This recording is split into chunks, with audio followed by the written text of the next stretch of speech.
Queridos compañeros antorchistas del oriente mexiquense que hoy están aquí con nosotros cerrando con broche de oro la celebración de los 40 años de lucha de nuestro movimiento, que como bien se sabe, la hemos venido celebrando, válgase la repetición, por todo el territorio nacional. Muchas gracias, antorchistas del Estado de México. Ustedes son antorcha revolucionaria. Ustedes son el músculo.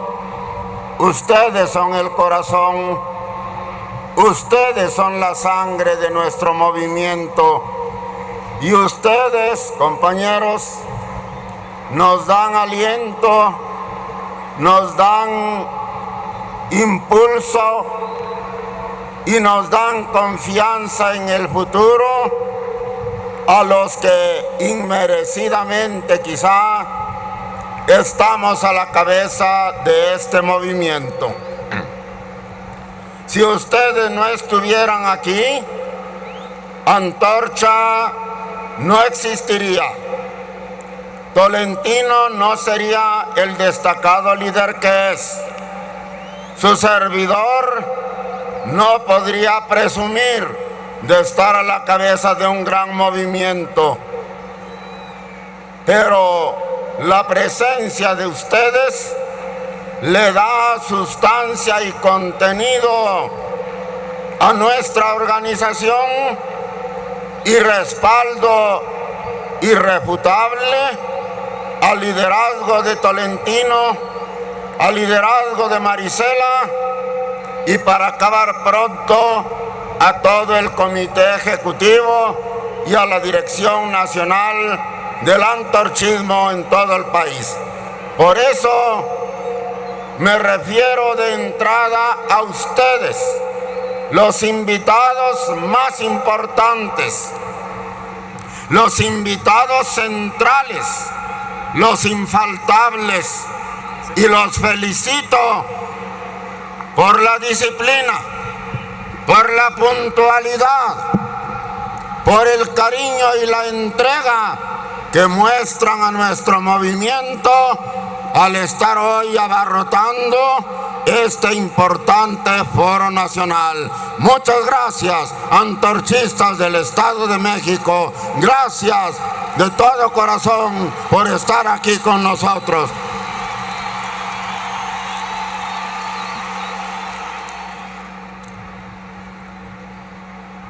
Quiero comenzar este evento pidiéndole a todos ustedes que se descubran,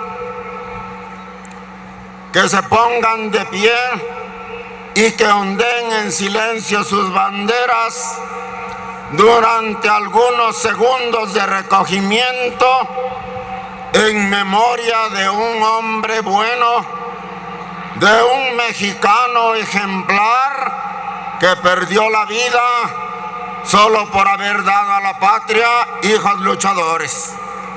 Me hago cargo que aquí está su viuda, doña Guadalupe Hernández Bustos, y sus hijos, que ahora se sienten más antorchistas a raíz de que se les ha tratado de separar de la organización con la muerte de su padre. Pero yo quiero decirles a ellos que a cambio de la muerte de don Manuel han ganado a una familia integrada por miles y miles de mexicanos que estarán con ellos hasta donde sea necesario. Doña Guadalupe, mucho cariño para usted, un gran amor del antorchismo nacional y muchas gracias. Compañeros, ondeando sus banderas, unos segundos de recogimiento por don Manuel Serrano Vallejo.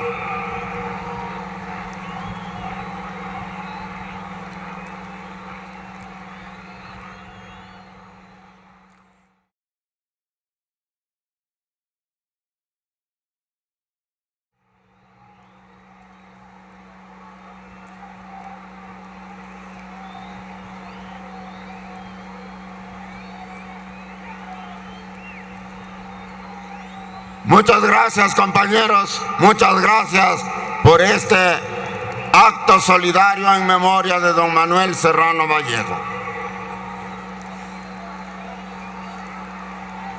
Como decía yo hace un momento, con este evento estamos cerrando con broche de oro la celebración de los 40 años del movimiento antorchista.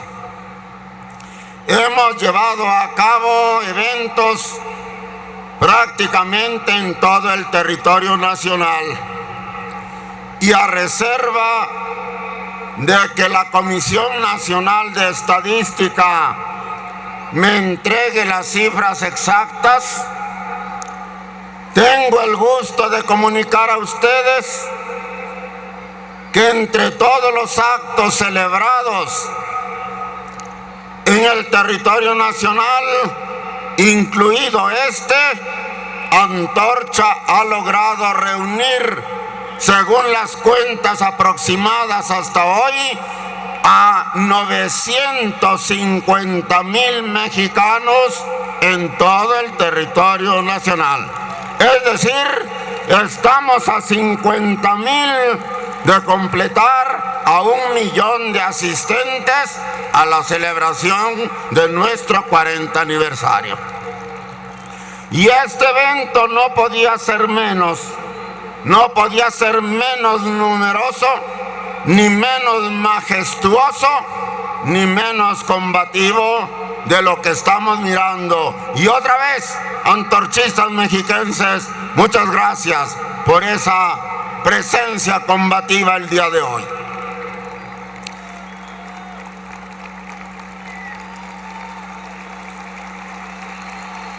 Nuestra organización nació para luchar contra la pobreza en México. Y hoy, en este evento final del 40 aniversario, quiero hacer brevemente un resumen de lo que hemos venido planteando a lo largo y a lo ancho del territorio mexicano.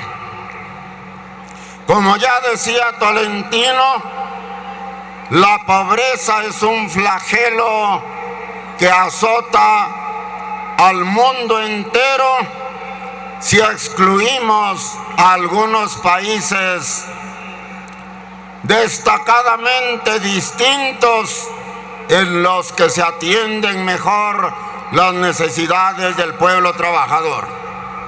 El resto del mundo mira asombrado cómo hoy que el hombre produce más riqueza que nunca antes en su historia, la pobreza es también más grande y más lacerante que nunca antes en el mundo entero. Para que no quede en retórica, quiero apoyarme en algunos datos reveladores que da una organización que ni de lejos puede ser sospechosa de izquierdismo o de marxismo-leninismo. Me refiero a la Organización Global para el Desarrollo, cuyas cifras son Oxfam, O-X-F-A-M, Oxfam. Esta organización dice que el número de multimillonarios, de milimillonarios en el mundo, de 2008, año en que comenzó la crisis financiera mundial, a la fecha se ha duplicado y llega hoy a 1,668 millonarios que cuentan con más de 1,000 millones de dólares en el mundo. El mundo tiene hoy, en cifras redondas, 7.500 millones de habitantes. 7.500 millones. Y de ellos, 1.668 hombres tienen más de 1.000 millones de dólares como fortuna personal, dice la Oxfam. De estos 1.668 hombres ricos, hay 85 que son los más ricos del planeta. Entre ellos, y a la cabeza, el dueño de Microsoft, Bill Gates, y para orgullo nuestro, un mexicano, Carlos Slim, de los más ricos del mundo. 85 hombres más ricos del mundo. Dice la Oxfam que de 2013 a 2014, estos 85 multimillonarios ganaron 668 millones de dólares al día, lo que equivale a $500,000 por minuto. 85 hombres ganan $500,000 por minuto en el mundo. Y en este 2014, dice la Oxfam, estos 85 extramillonarios, o no sé cómo llamarles, tienen ellos solos tanto dinero como la mitad más pobre de la humanidad entera. 85 gentes tienen tanto dinero como algo así como 3.500 millones de pobres en el mundo, dice la Oxfam. Dice además la Oxfam que si Bill Gates se quisiera gastar su dinero y consumiera $1.000.000 al día, fíjense bien, $1.000.000 al día, se llevaría 218 años para consumir toda su riqueza. Eso dice la Oxfam. Y mientras tanto, hay 3.500 millones de hombres que no tienen acceso al agua potable, que no tienen acceso a la alimentación, que tienen hambre, que no se curan porque la medicina es muy cara, que no tienen una vivienda digna o no tienen vivienda en general. Y son hombres y mujeres que trabajan hasta extenuarse, dice la Oxfam, de sol a sol, para apenas ganar lo necesario para no morirse de hambre. Esta es la situación del mundo.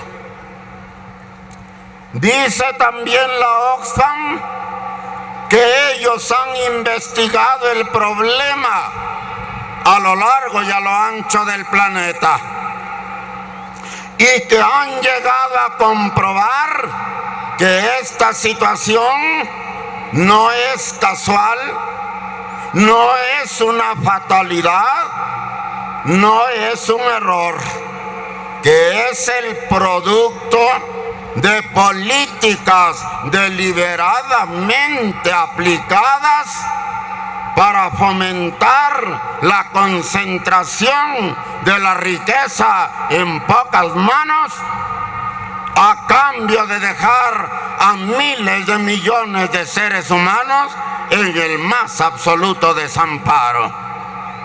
Y concluye la Oxfam diciendo: y esta situación, por tanto, en virtud de que es intencional, de que es programada, de que está pensada, no se va a acabar espontáneamente.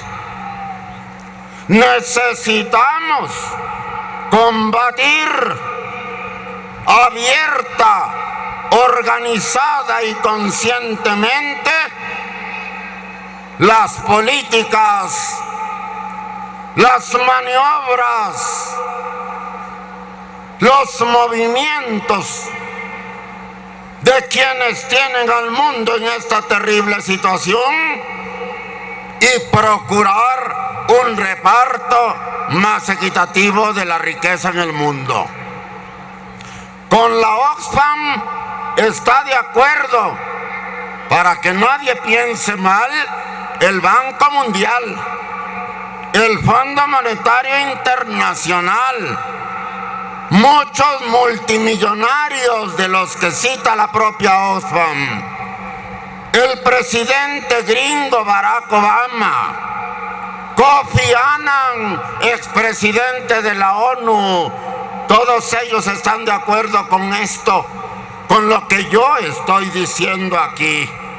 No se puede pensar que los antorchistas venimos a exagerar las cosas solo para crear inquietud e inconformidad en la gente. Lo dicen muchos de los más poderosos del mundo, incluidos muchos de los que se están beneficiando con esta situación. Por su parte,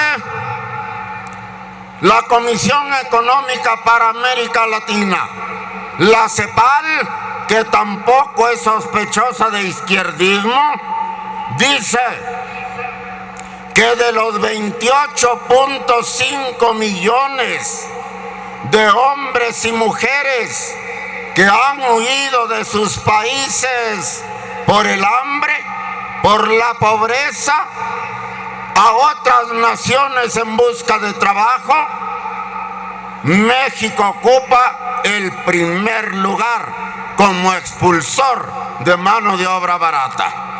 11.8 millones de mexicanos están en el extranjero porque aquí en su patria no tienen manera de mantener a su familia.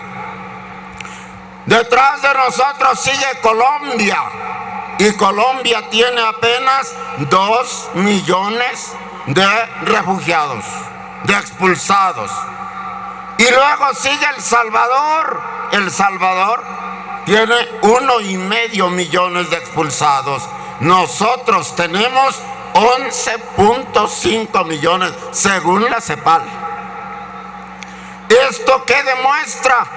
Precisamente que aquí en nuestra región y en nuestro país los datos mundiales también están presentes y la injusticia social también aquí es verdaderamente escalofriante.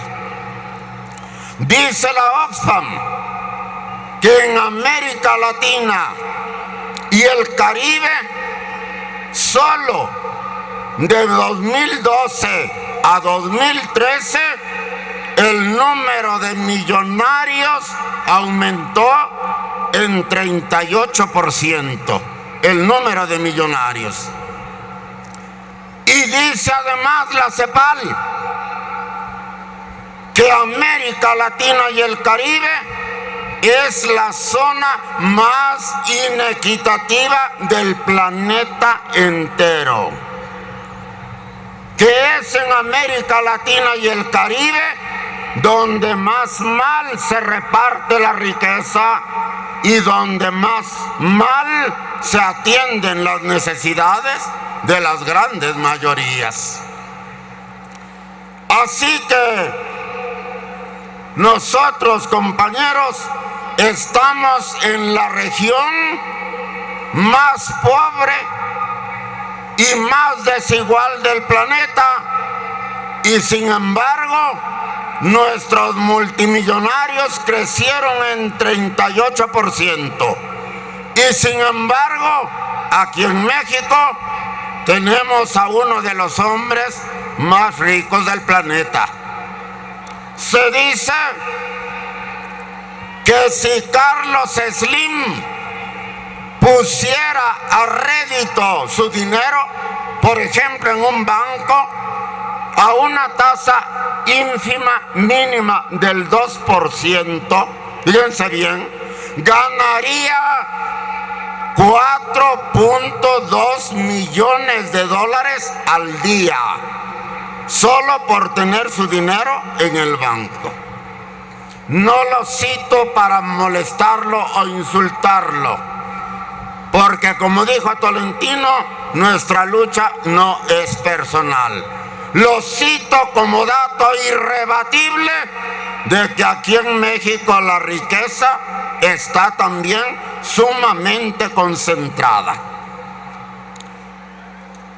Junto a tanta acumulación de riqueza, tenemos en efecto, como ya se dijo, más o menos unos 90 millones de pobres.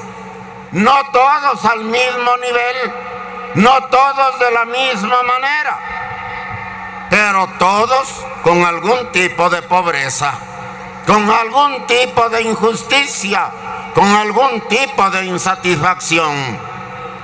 Y se sabe, porque está bien contabilizado, que el 20% de todos los mexicanos vive en pobreza alimentaria, no come lo suficiente.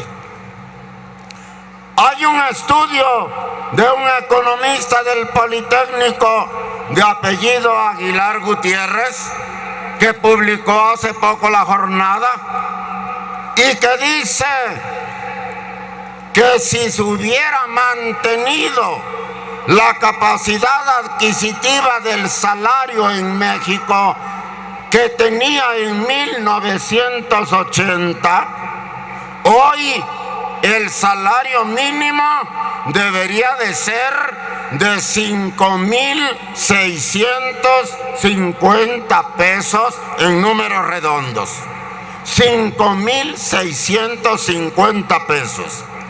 Con eso apenas el trabajador mexicano estaría al mismo nivel de 1980.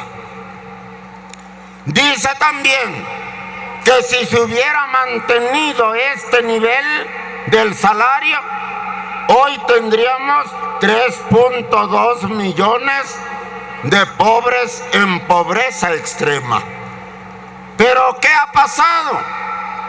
Que ahora el salario mínimo es de apenas 65 pesos al día. Es decir, algo así como 12,000 pesos al mes. Y entonces, ¿qué resulta de allí? Que el número de pobres con hambre en México, en vez de ser de 3.2 millones, es de 19.8 millones de gente que tiene hambre. Porque el salario no solo no ha subido, sino que ha perdido drásticamente capacidad adquisitiva. Hoy el salario mínimo, calcula Aguilar Gutiérrez, debería ser más o menos de 6,000 pesos para que la familia mexicana pudiera comprar la canasta básica y tener cuando menos asegurada la alimentación de sus hijos. Por lo tanto, un obrero con un salario mínimo debería ganar 6,000 pesos. Los que ganan 2 salarios mínimos deberían ganar 12,000 pesos. y los que ganan 3 salarios mínimos deberían ganar 18,000 pesos. Como ven, estamos muy lejos de esa situación. ¿Y cuál es el resultado? Que siendo la 14ª economía más grande del mundo, que nos coloca en el grupo de los 20, somos la economía número 70 en materia de equidad social, en materia de desarrollo social. ¿En qué se traduce esto?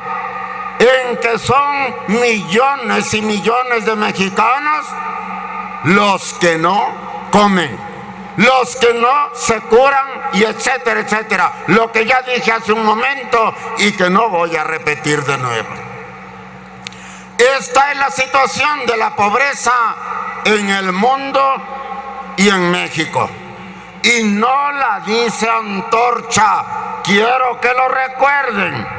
Lo dice la Oxfam, lo dice la CEPAL y lo dice un economista del Politécnico que no es antorchista.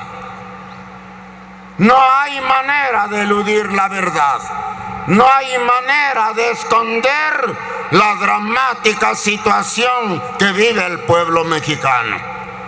Pero por si hiciera falta, les recuerdo que el presidente de la República, cuando era candidato, escribió un libro que está muy bien escrito, por cierto, que está muy documentado, con cifras y toda la cosa, que se llama México, la gran esperanza.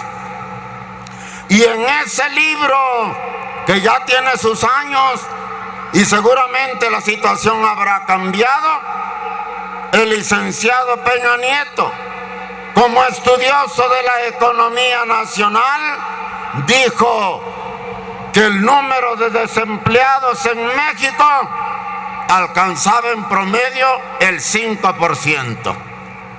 Pero que los desempleados disfrazados, los llamados ambulantes, el llamado comercio informal, era del 32% de la población económicamente activa. Así que entre el 32% de los desempleados disfrazados y el 5% de desempleados abiertos, tenemos 37% de desempleo en el país. Y si alguien lo duda, que se eche una vuelta por el centro histórico de cualquier gran ciudad de México, por las calles atestadas de ambulantes, atestadas de changarros, atestadas de contrabandistas, dicen, atestadas de gente vendiendo lo que puede para no morirse de hambre.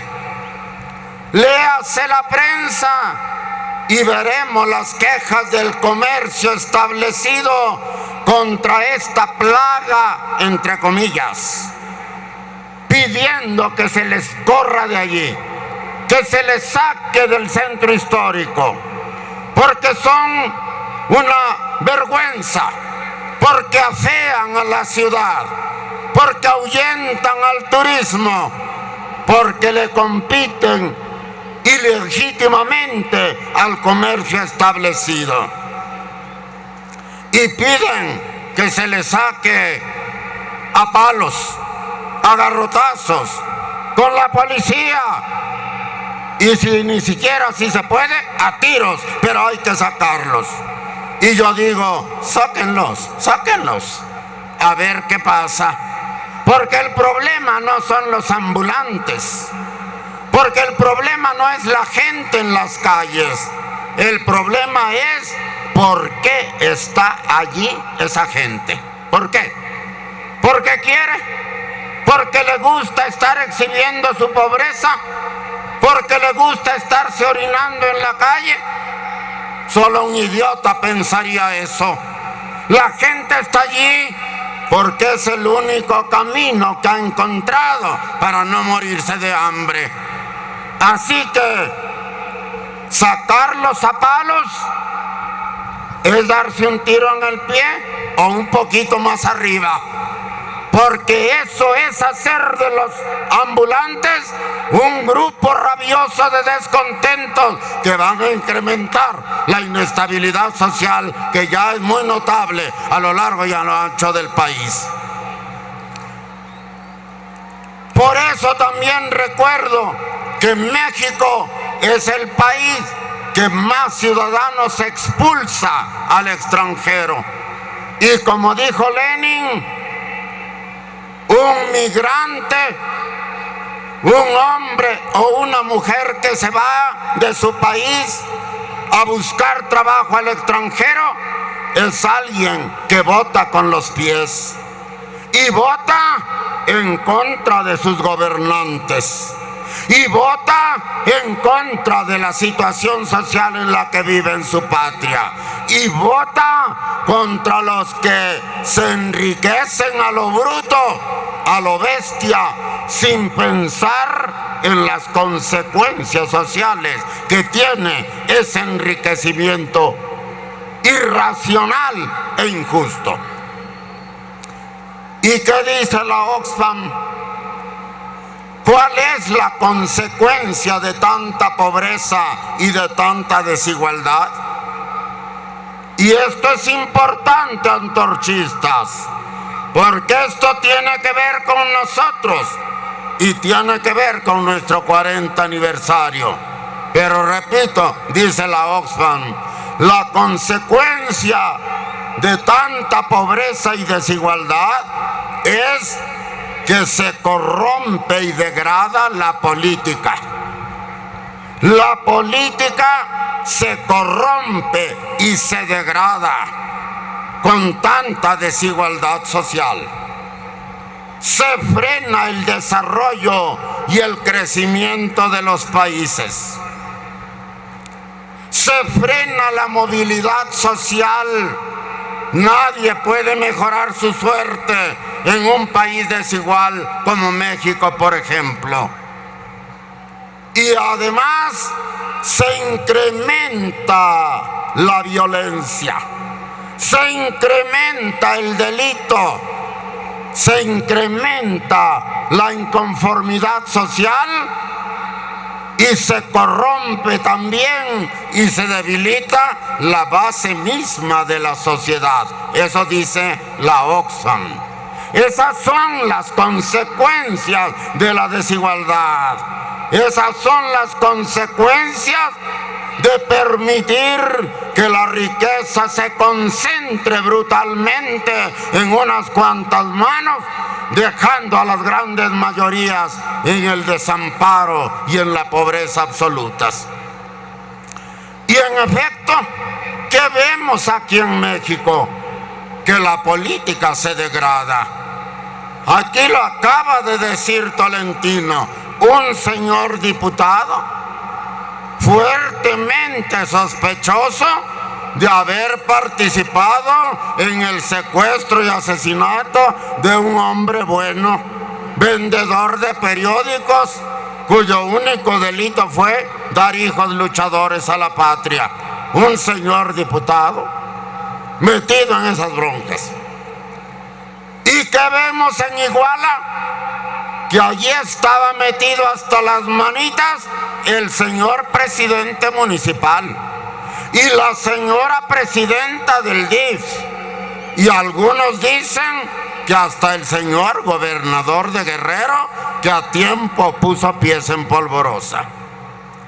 No estamos mirando la degradación de la política, no estamos mirando la corrupción de la política.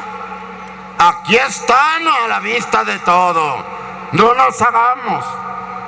Los crímenes de Tlatlaya, permítanme decir que los miembros del ejército mexicano, que se dice que fueron los que mataron a los delincuentes, no son más que chivos expiatorios. no son más que ejecutores de una voluntad superior. El soldado mexicano es un soldado muy noble por su raíz popular. Es un soldado muy educado, muy disciplinado. Es un soldado que sabe y lleva en la sangre la idea de que las órdenes no se discuten, sino que se cumplen.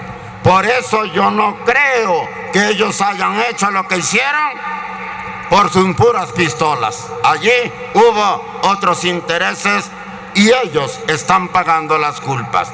No estamos mirando la corrupción de la política. No estamos mirando la degradación de la política en México. Eso es lo que estamos mirando. Y ciertamente, ¿a qué tasas de crecimiento se ha movido la economía mexicana?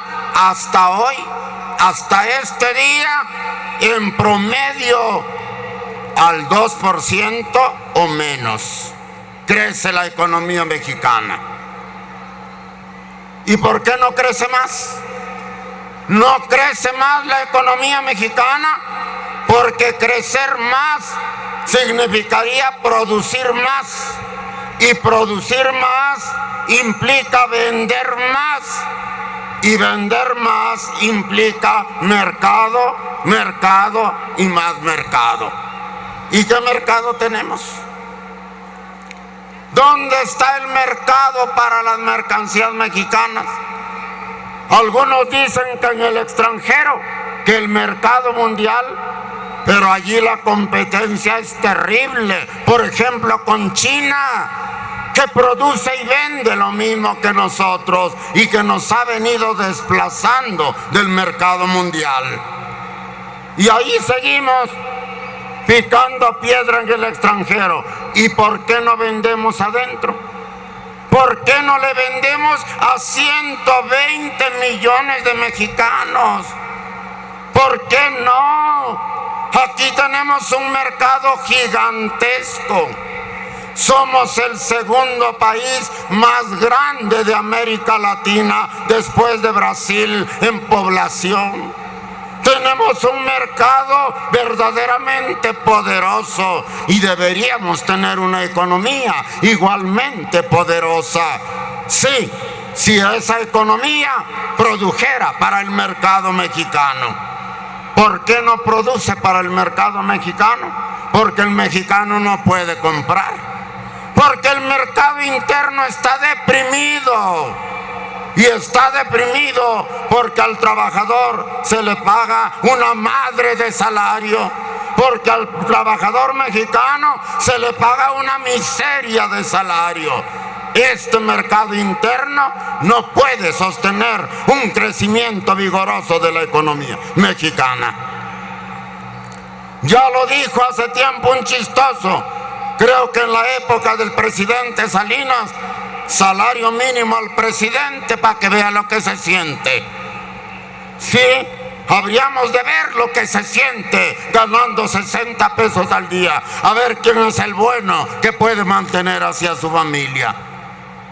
Pero digo que la Oxfam dice que esto es una consecuencia de la desigualdad social. Se frena la economía. ¿Y qué otra cosa dice? Que no hay movilidad social, que los hombres y mujeres no pueden mejorar su suerte. Y así es, porque en México la pobreza no disminuye, la pobreza aumenta y aumenta y aumenta. O sea que la gente, por mucho que trabaje, por mucho que le haga la lucha, sigue estando pobre. Y cada vez más pobre, consecuencia de una política inequitativa en el reparto de la riqueza. ¿Y qué más dice la Oxfam? Que crece la violencia y que crece el crimen y que crece la inmigración. ¿Y no es eso lo que está pasando en México? ¿No es eso lo que estamos mirando? Crece el crimen porque el crimen se nutre porque el crimen se alimenta de los desempleados que no tienen otro camino para sobrevivir y para mantener a la familia que enrolarse con los delincuentes. Porque además el delito mismo es hijo de la pobreza. Debemos salir de las babosadas comunes. Debemos de ir más allá de los eslogans gastados y repetidos. Debemos de entender más a fondo el problema del delito. Yo soy de los que piensan que los hombres nacemos todos iguales, que cuando niños, que cuando bebés, todos somos igualmente inocentes y solo queremos mamar y dormir. Si más tarde hay quien se atreve a matar a 43 estudiantes, si más tarde hay quien envenena a los jóvenes vendiendo drogas, si más tarde hay quien decapita y cuelga los cadáveres en los puentes, eso no lo heredó de su madre ni de su padre, eso se lo enseñó la sociedad. Una sociedad desigual, una sociedad con mucha pobreza, es un caldo de cultivo, es una tierra abonada para que florezca el delito. Y el delincuente nace allí donde hay tierra fértil y donde hay necesidad de delinquir para sobrevivir. Así que el delito no se explica psicológicamente, no se explica psiquiátricamente, no se explica mentalmente, no se explica por la voluntad del hombre. El delito se explica económicamente, socialmente. El delito florece y prospera donde hay pobreza, donde hay desigualdad y donde hay injusticia social. Y eso es lo que estamos mirando, que está ocurriendo en México. Esto es una manera más honda de ver el delito, más seria y profunda de ver el delito. Y esto nos lleva a una conclusión radicalmente distinta a la oficialmente reconocida. Más y mejores leyes, más duros castigos para el criminal, cadena perpetua, 180 años de cárcel, mamadas y más que mamadas. Nadie aguanta 180 años de cárcel.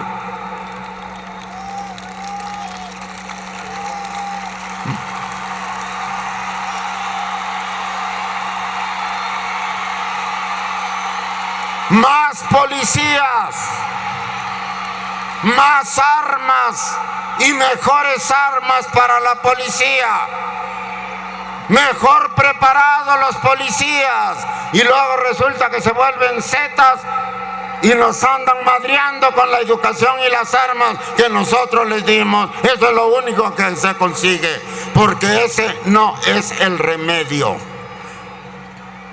Al crimen no se le puede acabar a balazos. Al crimen no se le puede erradicar a macanazos.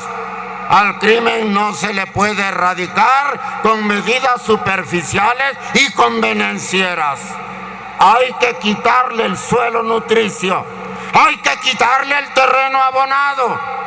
Hay que quitarle los motivos al delito. ¿Y eso cómo se hace?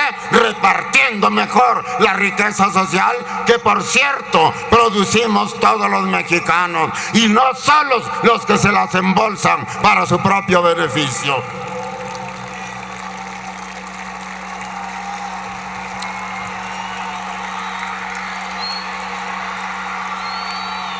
La injusta distribución de la riqueza se debe, dice la Oxfam, a dos factores: a la pobreza se debe a dos factores, básicamente: a las políticas inequitativas y al secuestro del poder político por élites pequeñas de poder. Y es cierto, y yo solamente añado que la Oxfam no dice que una cosa es consecuencia de la otra. Una vez que el gobierno mismo, una vez que las leyes, una vez que la organización social no solo permite, sino incluso alienta la concentración de la riqueza, dejando a la mayoría sin comer, sin vivienda y sin agua, se generan pequeños grupos cada día más ricos, pero cada día más pequeños. Pero estos grupos, cada día más ricos y cada vez más pequeños, para mantener su situación de privilegio, para mantener la situación que los favorece, para conservar y agrandar su riqueza, necesitan controlar el poder político. Necesitan corromper la democracia.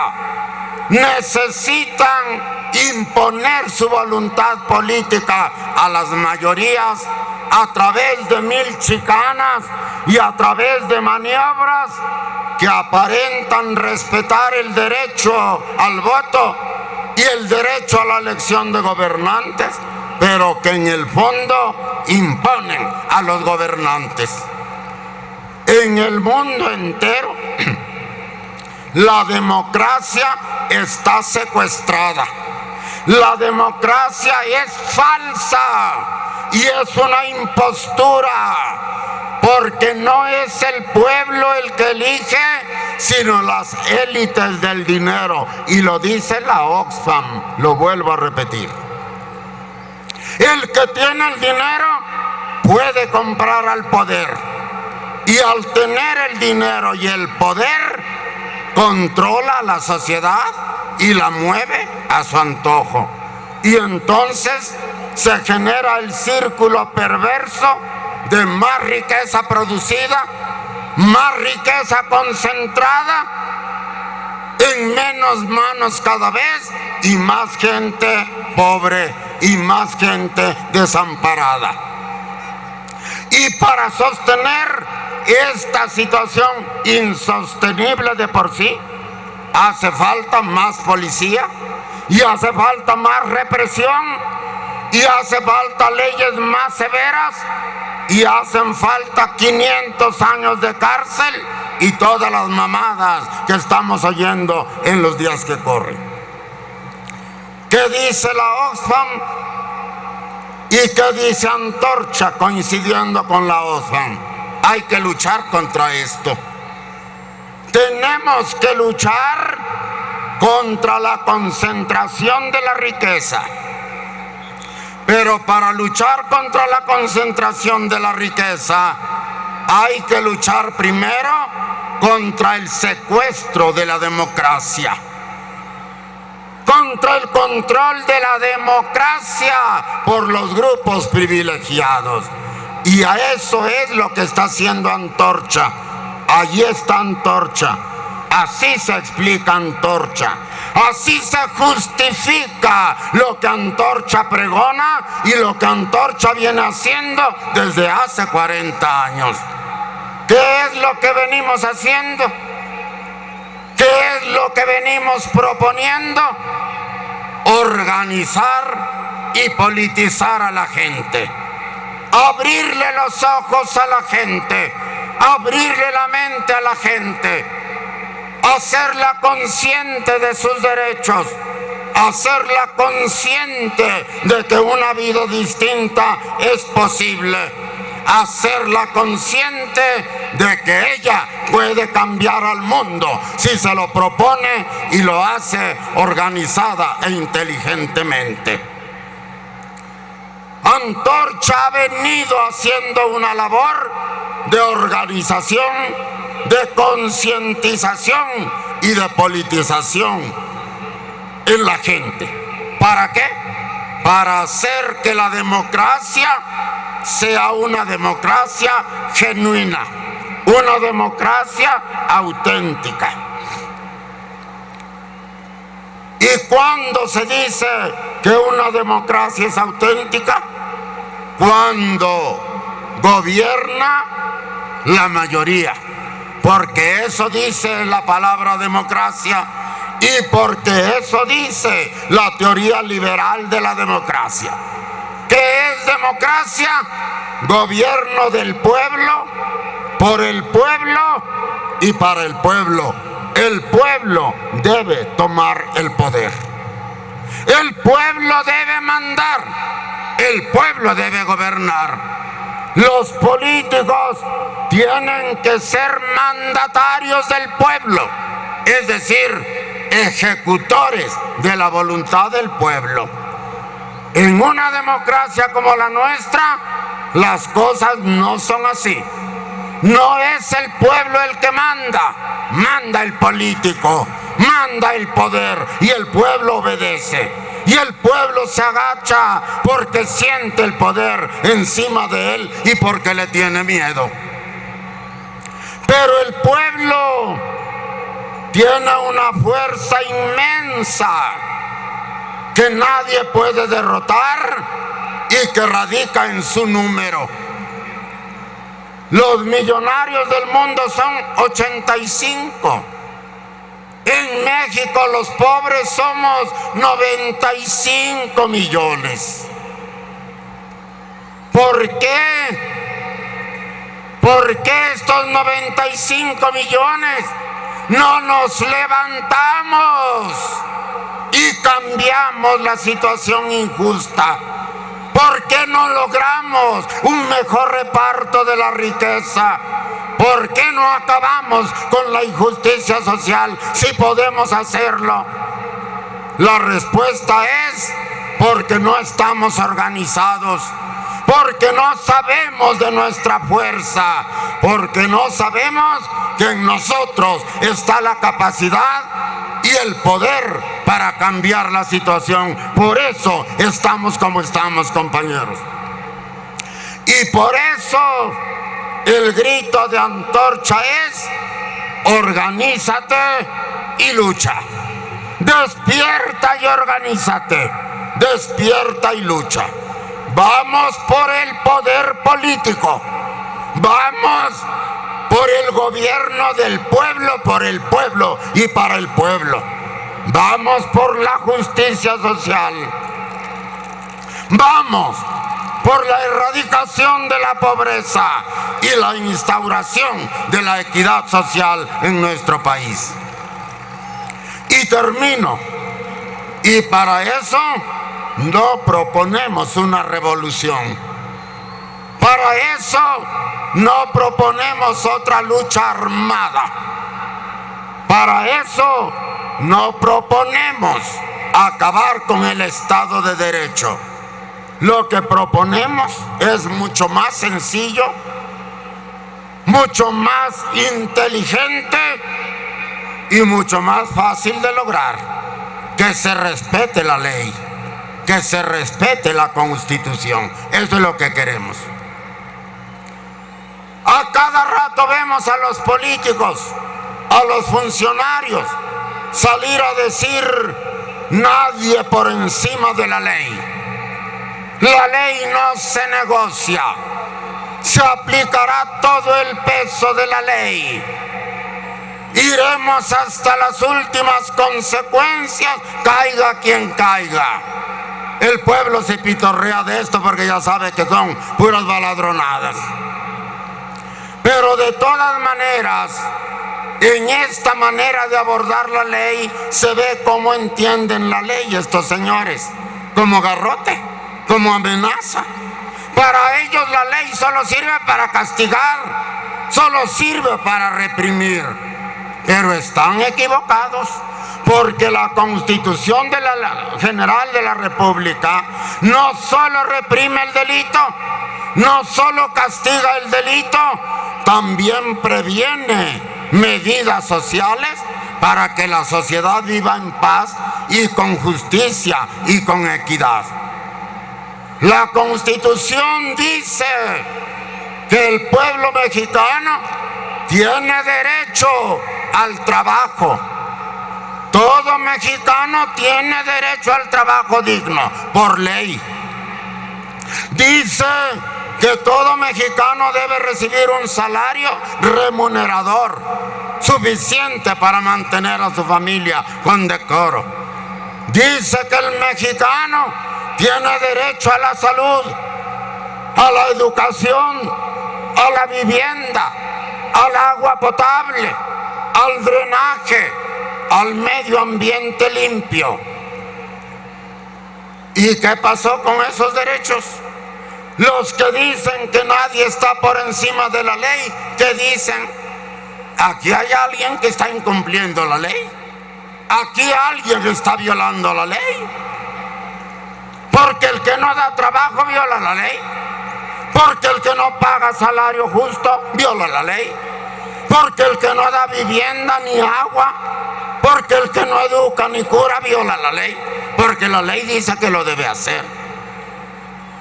Por eso hay que enfocar la ley no solo como garrote, no solo como arma para castigar, sino como mecanismo para promover el desarrollo de todos, la igualdad de todos, la justicia social, en una palabra. Este es el espíritu del constituyente del 17. La justicia social aplicada por el gobierno y por la clase rica también. ¿Qué dice Antorcha? No queremos otra revolución. Nosotros no queremos incendiar al país. Ni siquiera estamos de acuerdo con que se ataque la puerta de Palacio Nacional, que no tiene ninguna culpa. Ni siquiera estamos de acuerdo en que se ataquen los congresos de Guerrero o de Michoacán, porque los edificios, ¿qué culpa tienen? Ni siquiera estamos de acuerdo en que se asalten oficinas de partido, porque los edificios, ¿qué culpa tienen? ¿Esos qué van a hacer? Nosotros no estamos de acuerdo con eso. Exigimos que se investigue el crimen de Iguala, que se sepa la verdad sobre los jóvenes secuestrados, que se llegue, como dicen ellos, hasta las últimas consecuencias, caiga quien caiga, y que vayan a la cárcel los que a tanto se atrevieron. Queremos que se acabe la violencia, que se acabe el atropello a la gente humilde. Estamos con los luchadores que pelean por la aparición de los 43 jóvenes. Que nadie se confunda. Pero nosotros no creemos, y aquí lo decimos con claridad, que eso se vaya a lograr quemando edificios, o quemando autobuses, o secuestrando mercancía, o cerrando comercios. No creemos. ¿Qué creemos? Creemos en la organización del pueblo, en el despertar del pueblo, en la unidad del pueblo y en la lucha del pueblo por el poder político. ¿Para qué? ¿Para dañar a alguien? ¿Para quitarle su riqueza a alguien? No, ni madre, tampoco. Solo queremos que, como dijo alguien, el gobierno de este país trabaje en serio para cortar la brecha entre ricos y pobres, para atemperar la desigualdad, para que haya bienestar para todos los seres humanos y para que todos los seres humanos tengan la capacidad de prosperar en paz, de trabajar en lo que quieran, de ganar el salario justo y de mantener y educar a sus hijos. Eso es todo lo que queremos. Y para eso no hay que despojar a nadie. Para eso no hay que despojar a nadie. No hay que atacar a nadie. Simplemente hay que aplicar una política nueva, una política equitativa. Termino ya, compañeros. Termino ya, no se desesperen. Venimos diciendo hace rato entonces, trabajo para todos, elevación del salario mínimo, siquiera, como dice Aguilar Gutiérrez, a 6,000 pesos por mes. Pedimos otra política fiscal en la que paguen más los que ganan más. Y pedimos que el dinero del gobierno se gaste de otra manera, que se reoriente el gasto social y que ahora se gaste más en educación, en medicina, que se gaste en vivienda, que se gaste en agua potable, que se baje el costo del gas, de la electricidad, de la energía en general, y que se garantice un ambiente limpio para todos. Para eso necesitamos que el pueblo se organice. Para eso necesitamos que el pueblo despierte y reclame sus derechos. Y para eso este 40 aniversario ha servido y sirve para llamar a todos a que trabajemos en esta dirección. El reto, compañeros, es llegar a los 10 millones de antorchistas. En 10 años tenemos que ser 10 millones de antorchistas. Ese es el reto y ese es el llamado. Y para lograrlo, cada antorchista debe proponerse, óiganlo bien, traer a otro antorchista en un año. A esta política de crecimiento yo le llamo 1 por 1. Un antorchista en un año, otro antorchista. Una mujer antorchista en un año, otro antorchista. Y si lo hacemos así, en 10 años seremos 10 millones de mexicanos organizados. Y por lo tanto, estaremos en condiciones de hacer que el país cambie o de gobernar al país para hacer las cosas mejor que otros no han querido hacer. Ese es el reto y ese es el llamado. Y yo les pregunto a los aquí asistentes, y ya para retirarme, ¿estamos de acuerdo con esta meta, compañeros? ¿Sí o no? ¿Estamos de acuerdo en la política de 1 por 1? ¿Sí o no? Todos nos comprometemos a cumplirla, ¿sí o no? Muy bien, compañeros, agiten sus banderas en señal de aprobación. Disculpen si les pareció demasiado largo mi discurso, pero creo que he dicho lo que tenía yo que decir en este evento para que los antorchistas se regresen sabedores de cuál es la tarea que cada uno de nosotros tiene que cumplir. Muchas gracias a todos y buenas tardes.